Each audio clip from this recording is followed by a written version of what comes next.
Di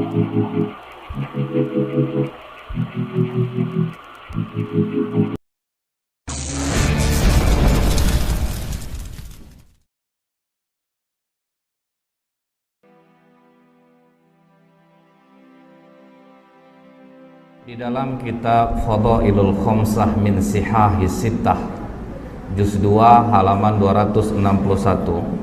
Jadi pernah diriwayatkan, Pak, datanglah 3 orang pendeta Yahudi menghadap kepada Khalifah Umar bin Khattab radhiyallahu anhu. Apa kata 3 pendeta Yahudi ini? Wahai Amirul Mukminin, kami bertiga datang ingin bertanya kepadamu beberapa hal. Apabila engkau bisa menjawab pertanyaan kami, maka kami bertiga masuk Islam. Tapi jika engkau tidak bisa menjawab, berarti Islam itu bukan agama yang benar dan Muhammad itu bukan seorang Rasul. Jadi jaminannya, Pak, kalau Umar bisa jawab, mereka masuk Islam. Tapi kalau tidak, jangan lagi katakan Islam itu agama yang benar, Muhammad itu seorang Rasul. Maka kata Umar bin Khattab, baik, silahkan Pak Pendeta, apa yang ingin kalian tanyakan? Maka kata salah satu di antara 3 pendeta ini, pertanyaan kami yang pertama, kapan pintu langit itu terkunci? Ini pertanyaan jebakan namanya nih, Pak. Jadi dalam berdebat, kalau ahli kitab ini dia menggunakan pertanyaan yang rasanya sulit untuk dijawab, karena itu butuh nalar yang dalam, Pak. Kemudian yang kedua, Umar, kapan pula masanya pintu langit itu terbuka? Kemudian yang ketiga, coba engkau sebutkan kuburan yang bisa berjalan bersama penghuninya. Kubur tapi bisa jalan, Pak. Kemudian coba engkau sebutkan makhluk Allah yang bisa memberi peringatan kepada kaumnya, tapi dia tidak manusia dan tidak pula jin. Bisa ngasih nasihat tapi bukan manusia, bukan pula jin. Kemudian Umar, coba engkau sebutkan 5 makhluk Allah yang berjalan di muka bumi tapi tidak dilahirkan oleh induknya. Kemudian Umar, coba engkau jelaskan kepada kami kisah pemuda-pemuda yang mempertahankan imannya dan mereka bersembunyi di dalam gua. Setelah pendeta Yahudi ini bertanya, Pak, apa kata Umar? Bukanlah sesuatu hal yang memalukan bagi Umar bila memang dia tidak bisa menjawab pertanyaan yang tidak dia bisa jawab. Nah, jadi ini poinnya satu, Pak. Kalau memang kita tidak bisa jawab, jangan malu mengatakan tidak tahu. Karena sahabat Rasulullah ini, Pak, punya spesifikasi berbeda-beda. Semuanya nggak sama. 60 karakteristik sahabat Nabi itu beda-beda, Pak. Tidak sama. Yang satu tidak menjadi yang lainnya. Kita diciptakan Allah punya talent yang bermasing-masing. Makanya kita ada yang jadi pegawai, ada yang jadi pedagang, ada yang otomotif. Semua kita masing-masing. Maka kata Umar, kalau bertinju kalian sama aku masih kurang orangnya ini. Nah, kalau bertinju, karena Umar itu kenapa dia digelari Al-Faruq, sang pembeda itu, Pak? Dengan masuknya Umar lah dakwah Islam ini jadi terang-terangan. Apa kata Umar kepada Rasulullah? Ya Rasulullah, jika aku mati dalam keadaan Islam, apakah aku mati dalam keadaan benar? Iya Umar. Jika aku hidup dalam keadaan Islam, apakah aku juga hidup dalam keadaan benar? Iya Umar. Kalau begitu tidak perlu sembunyi lagi Rasulullah. Keluar kita semuanya. Jadi Hamzah di depan, Umar di belakang, jalan menuju Ka'bah. Terdiamlah semua orang Quraisy. Maka Umar dekati seluruh orang Quraisy itu. Siapa yang ibunya ingin menjadi nangis? Siapa yang istrinya ingin menjadi janda? Siapa yang ingin anaknya menjadi yatim, berdiri, lawan aku. Nggak ada yang mau, Pak. Karena tahu Umar itu tahan berantem dari pagi sampai sore, 1 lawan 5, masih mampu dia. Jadi agak jiper juga jadinya pendeta Yahudi ini, Pak. Tapi kata Umar, bagian dari kami ada yang gak mudah menjawab pertanyaan ini. Kalau memang ada ya sudah, ajukan saja. Dipanggil oleh Umar, Salman. Dipanggil Salman Al-Farisi. Ya Amirul Mukminin, kau pergi ke rumah Ali, katakan Umar memanggilnya.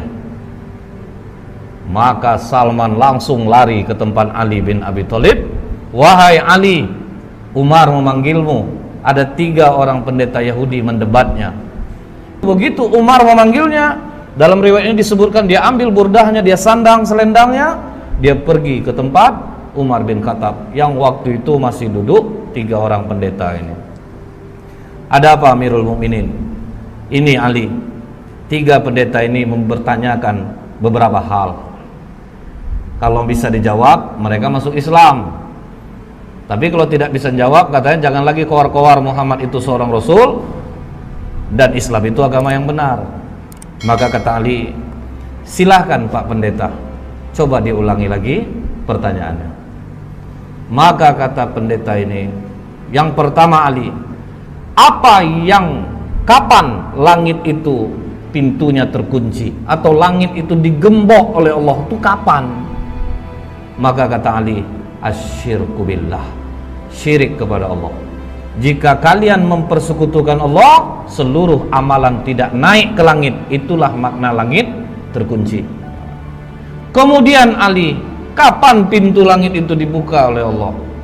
Di saat engkau mengucapkan la ilaha illallah. Ketika engkau tidak menyekutukan Allah, engkau mengakui Allah itu satu, pintu langit akan terbuka. Kemudian Ali, coba engkau sebutkan kubur yang bisa berjalan bersama penghuninya. Maka kata Ali, yang kalian tanyakan ini adalah Yunus bin Matta, Nabi Yunus alaihissalam. Ketika Nabi Yunus berdakwah di kaumnya, nama kaum Nabi Yunus ini Pak, Nineveh Pak, didakwahi tauhid, rajanya mencemooh, kemudian masyarakatnya mencemooh, tidak ada yang mau nerima dakwah Nabi Yunus. Maka Nabi Yunus memohon kepada Allah, Allah kasih waktu 40 hari akan diturunkan azab. Sampai hari ke-39 tidak ada tanda-tanda azab Allah turun. Nabi Yunus putus asa. Dia tinggalkan kaumnya Bu, tanpa izin Allah. Dia tinggalkan kaumnya, dia berangkat, baru langit menghitam. Jadi Nabi Yunus tidak tahu bahwa Allah akan menurunkan azab. Begitu raja dan masyarakat melihat bahwa azab Allah akan turun, waduh, ini benar Yunus ini. Maka semua kaum Nineveh bertobat, cuman nabinya udah pergi. Naik ke atas kapal, gelombang tinggi, ketakutan nakodanya, maka diundilah nama Nabi Yunus keluar berkali-kali. Maka dicampakkanlah Nabi Yunus ke dalam laut, dimakan oleh ikan, terkubur dalam perut ikan, dibawa jalan ke 7 samudra selama 40 hari. Itulah kubur yang berjalan bersama penghuninya. Karena Allah katakan dalam surah As-Saffat 143, falaula annahu kana minal musabbihin, maka sekiranya Nabi Yunus tidak termasuk orang yang banyak berzikir, bertasbih kepada Allah, jadi dalam perut ikan itu menyesal Nabi Yunus. Dia zikir la ilaha illa anta subhanaka inni kuntu minaz zalimin. Mual perut ikan itu dibuatnya Pak. Karena kata Allah la labitha fi batnihi ila yaumi yub'atsun, niscaya dia akan tetap tinggal di perut ikan itu sampai hari kiamat. Jadi kalau sempatlah Nabi Yunus tidak banyak mohon ampun kepada Allah, ikan itu akan tetap mengubur Nabi Yunus di dalam perutnya. Terkaget pendeta ini, waduh ini cerdas satu ini nih. Dapat dia menjawab pertanyaan pendeta. Jadi kubur yang jalan bersama penghuninya, Nabi Yunus berada dalam perut ikan dan dibawa 40 hari ke 7 samudra baru dimuntahkan.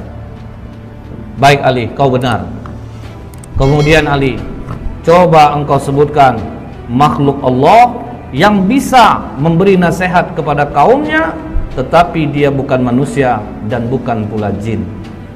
Maka kata Ali, ketika Nabi Sulaiman dan bala tentaranya sampai di lembah semut, hatta idza atau ala wadin namli qalat namlatu ya ayyuhan nablu dkhulu masakinakum Jadi ada seekor semut, Pak, dia komandoi kawan-kawannya.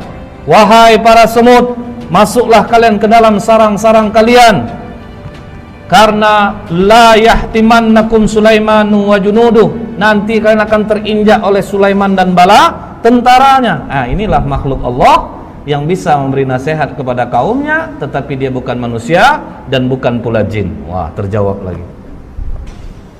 Oke Ali, coba engkau sebutkan 5 makhluk Allah yang berjalan di muka bumi tapi tidak dilahirkan oleh induknya. Maka kata Ali, Adam alaihissalam, Siti Hawa, onta Nabi Soleh itu keluar dari batu, Pak, tidak dilahirkan oleh induknya. Kemudian tongkat Nabi Musa yang berubah menjadi ular, ular itu juga tidak dilahirkan oleh induknya. Kemudian kambing pengganti leher Nabi Ismail, itu pun tidak dilahirkan oleh induknya. Akhirnya 2 di antara 3 pendeta ini langsung menyatakan asyhadu alla ilaha illallah wa asyhadu anna muhammadar rasulullah. Oh tunggu, kata satu pendeta lagi, 2 kawanku mungkin sudah terpengaruh oleh jawabanmu Ali, tapi masih ada 1 lagi yang belum terjawab. Coba engkau ceritakan kisah pemuda yang bersembunyi dalam gua untuk mempertahankan imannya. Baik, akan aku terangkan seperti apa yang ada dalam Al-Quran, kata Ali. Kalau dari Al-Quran kami sudah dengar Ali, kami ingin engkau detail menerangkannya seperti apa yang disampaikan Rasulullah kepadamu. Maka kata Ali, kalau begitu benarkan duduk kalian. Malah ditantang, Pak. Jadi dia ingin mengungkap Ali itu ceritanya itu yang detail. Maka kata Ali, silahkan, dari mana kalian ingin menanyakan? Baik Ali, di mana peristiwa itu terjadi? Maka kata Ali, di kota Apesus atau Tarses, Pak, antara Turki, Yordan. Kemudian silahkan lanjutkan Ali. Jadi dulunya, kata Ali, kota Apesus ini dikuasai oleh raja yang sangat baik. Ketika raja ini meninggal, Raja Dikianius yang menguasai Roma mendengar bahwa Raja Apesus ini meninggal, maka mereka pun menyerang kota Apesus dan mereka kuasai. Kemudian kata Ali, Dikianius membangun istana besar. Tunggu dulu Ali, kata pendeta ini. Berapa panjang dan lebar istana yang dibangun oleh Dikianius? Maka kata Ali, panjang 1 farsah, lebar 1 farsah. 1 farsah itu sekitar 8 km. Baik Ali, teruskan. Kemudian Dikianius ini memiliki menteri-menteri, dan Dikianius meletakkan 50 menteri di sebelah kanan, 50 menteri di sebelah kiri. Dan Dikianius mempunyai 6 penasehat, pemuda-pemuda cerdas di belakangnya, 3 di kanan, 3 di kiri. Oke Ali, siapa nama ke-6 pemuda itu? Maka dijawab oleh Tamlika, Miksalmina, Mikaslimina, Martelius, Kalitius, Sidamius. Jadi inilah 6 pemuda yang menjadi cikal bakal Ashabul Kahfi. Tapi waktu itu masih 6. Nah, ini Pak, waktu itu hanya masih 6. Ini pemuda-pemuda cerdas andalan Dikianius. Jadi kalau 50 menteri sudah rapat, tetap nanti keputusan akhir kepada 6 pemuda ini. Nah kemudian Pak, ditanya oleh pendeta ini, seluas itu istana yang dibangun oleh Dikianius Ali, bagaimana dia cara mengharumkan istananya? Maka kata Ali, setiap pagi ada yang membawa parfum di dalam ember besar. Kemudian ada satu yang membawa seekor burung. Ketika burung ini diberi isyarat, maka burung ini mencemplungkan kedua sayapnya dan mengibaskannya ke seluruh ruangan istana. Canggih orang dulu rupanya, Pak. Setelah itu, kata Ali, ketika Dikianius 30 tahun berkuasa, tidak pernah sakit, Disitulah dia bertanya kepada para menterinya, kalian pernah enggak nengok aku sakit, demam, beringus, lemah, letih?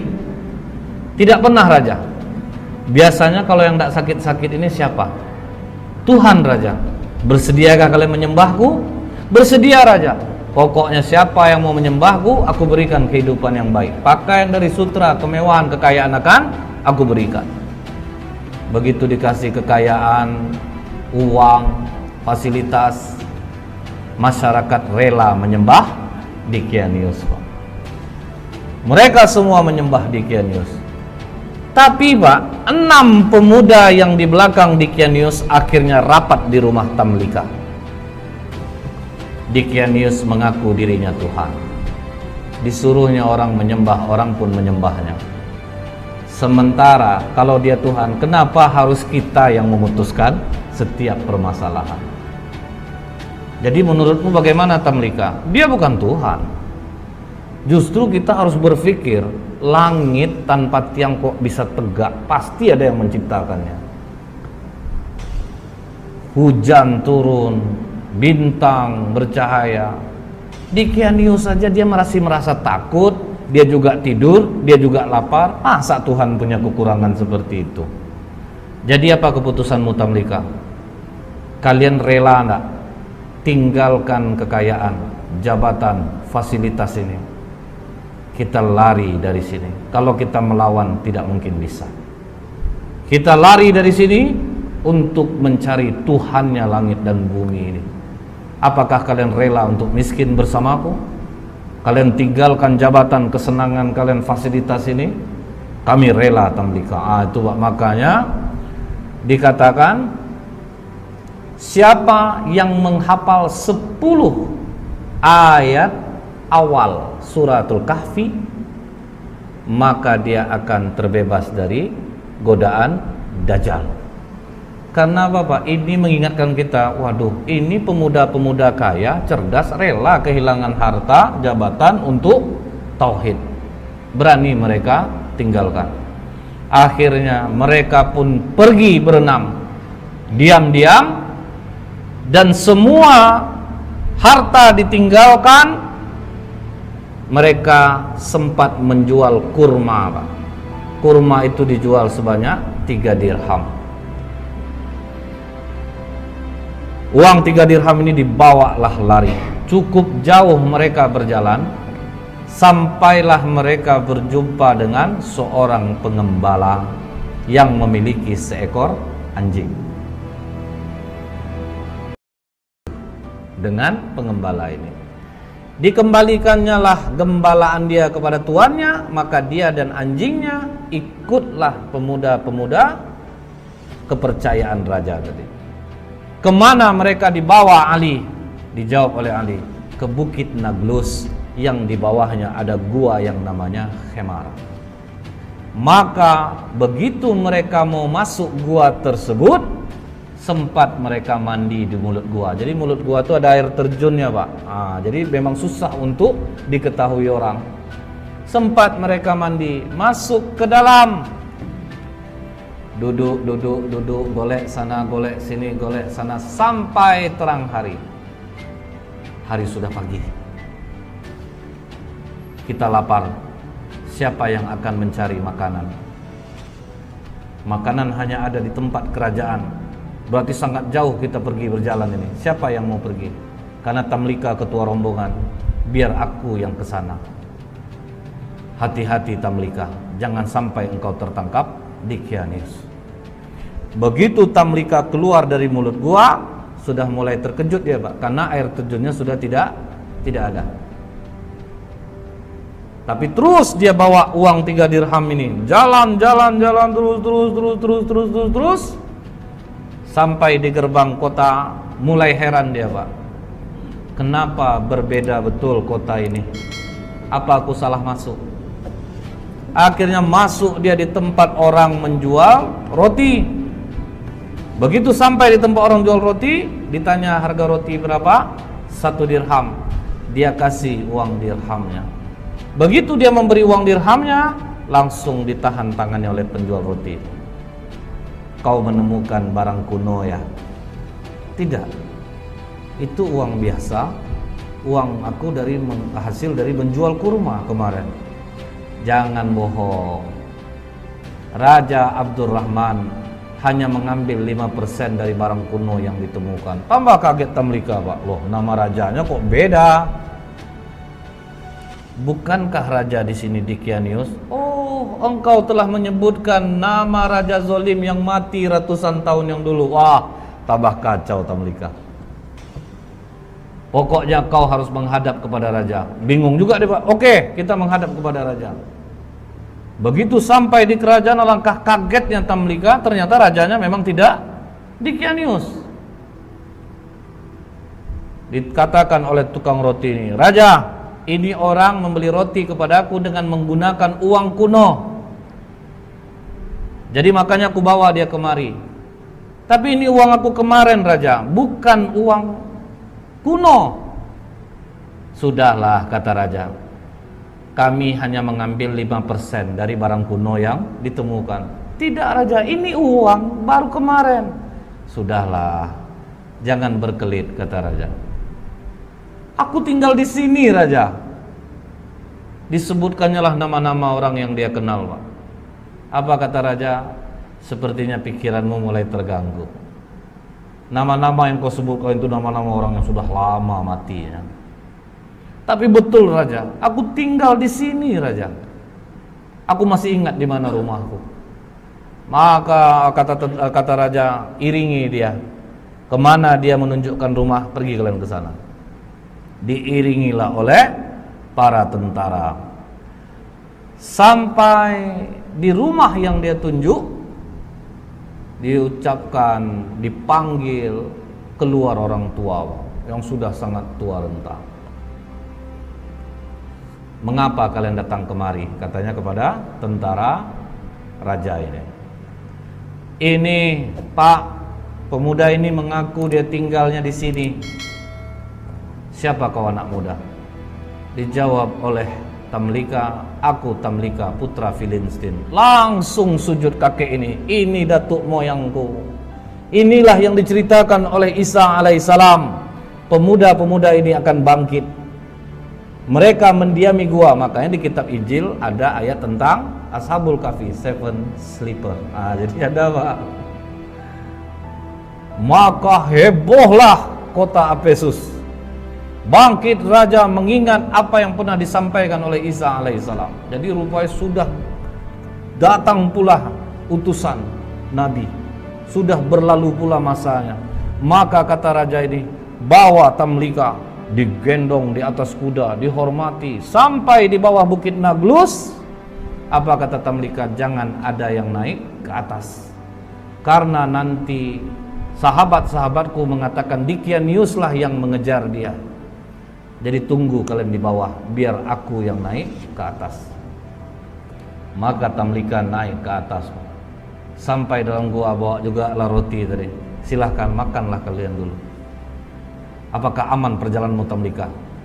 Bukan aman lagi, malah aku bingung dan terkejut. Tahukah kalian sudah berapa lama kita di sini? Makanya ada dialog itu, Pak, dalam surat Al-Kahfi.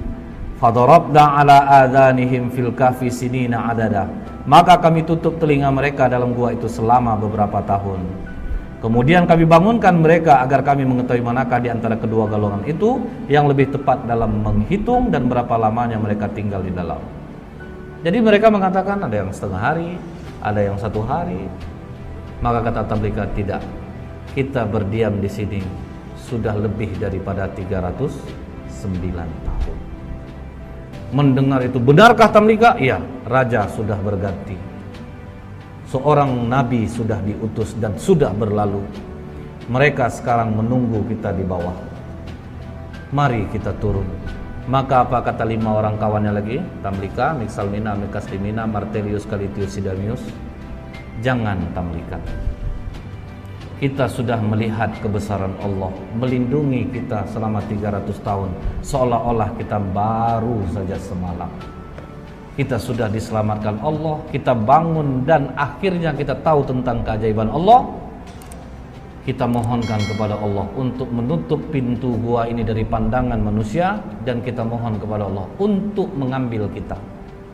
Karena apabila kita turun tamlika, mereka nanti akan mengkultuskan kita, mereka akan mendewakan kita, karena itu sifat manusia, Pak. Karena kan sempat bertengkar dua kubu, kami berhak di sini, kami berhak di sini. Makanya mereka minta, sudah, kita jangan ada yang turun.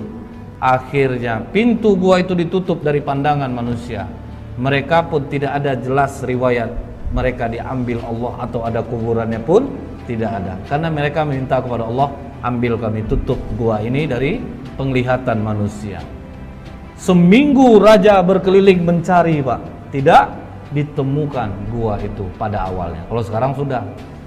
Setelah Ali menceritakan ini semua kepada pendeta ini, maka pendeta itu mengatakan, engkau benar Ali, engkau telah menceritakan dengan detail apa yang ada di dalam kitab kami, dan memang benarlah apa yang disampaikan Muhammad kepadamu.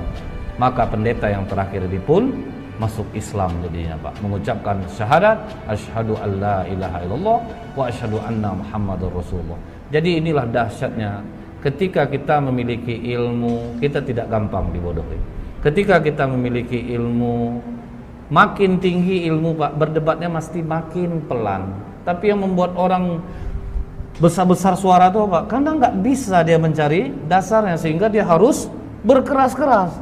Tapi lihat sikap Ali, dia dengan lembut, dia terangkan satu persatu, dia dakwahi dengan kecerdasannya, sehingga ketiga pendeta ini pun luluh dengan dialog ilmiahnya dengan Ali bin Abi Thalib. Jadi memang kita ini diciptakan Allah lain-lain bidang, lain-lain keahlian. Tidak bisa orang ini menjadi orang yang lain. Semua kita sudah diberikan kelebihan oleh Allah. Itulah salah satu pelajaran dari Umar, dari Salman, dari Ali bin Abi Thalib radhiyallahu